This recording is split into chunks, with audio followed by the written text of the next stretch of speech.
O ano de 1917 começou com o Império Russo à beira do colapso. Décadas de agitação social latente, agravadas pelo impacto devastador da Primeira Guerra Mundial, corroeram as bases do regime czarista. O envolvimento da Rússia na Grande Guerra tinha-se revelado desastroso, com milhões de baixas e uma economia em colapso a alimentar o descontentamento generalizado.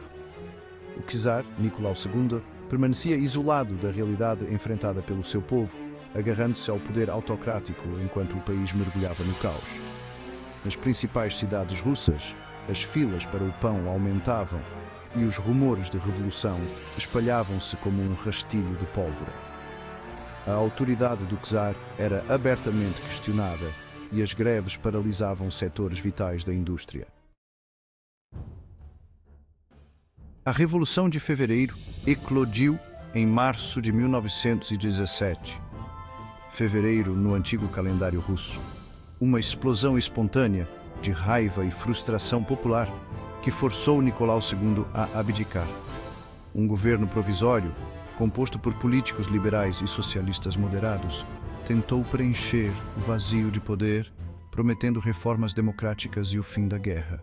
No entanto, o governo provisório mostrou-se incapaz de resolver os problemas fundamentais que assolavam a Rússia.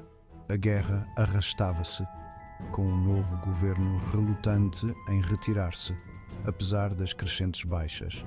A reforma agrária, uma exigência fundamental do campesinato, que constituía a vasta maioria da população, continuava por concretizar.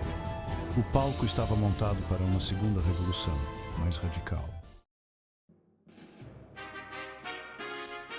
Na efervescência política que se seguiu à Revolução de Fevereiro, o Partido Bolchevique, liderado pelo revolucionário exilado Vladimir Lenin, emergiu como uma força poderosa.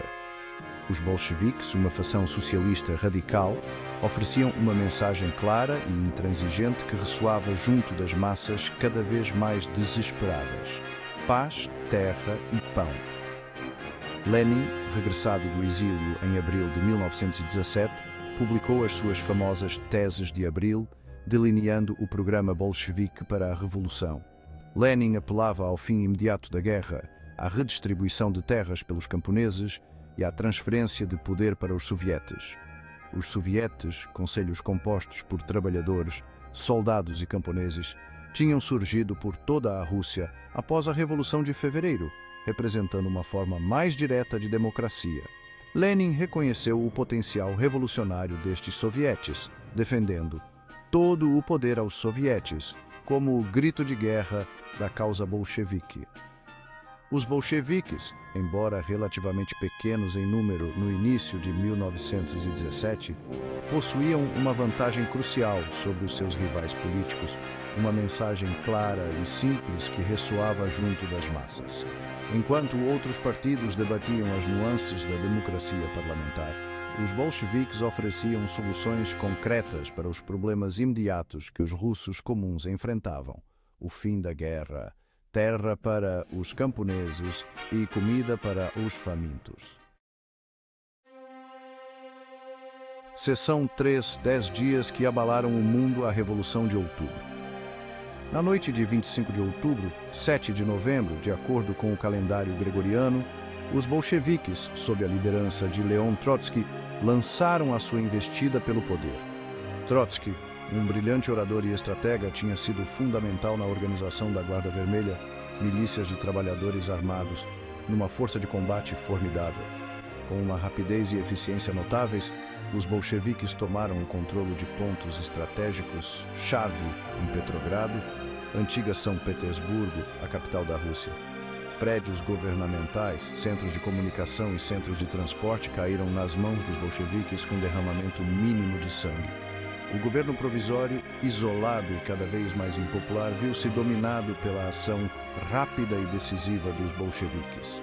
Os 10 dias que abalaram o mundo tinham começado, um período de intensa agitação que alteraria para sempre o curso da história russa e mundial. Seção 4: A tomada do Palácio de Inverno. Uma vitória simbólica. Uma das imagens mais marcantes da Revolução de Outubro é a tomada do Palácio de Inverno.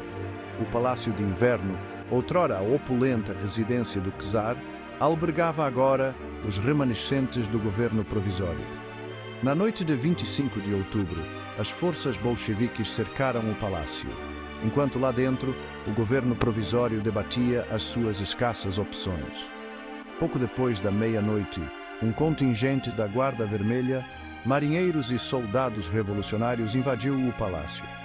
Embora os relatos do acontecimento variem e alguns historiadores argumentem que a invasão foi mais simbólica do que real, a imagem do Palácio de Inverno a cair nas mãos dos bolcheviques tornou-se um poderoso símbolo do triunfo da Revolução.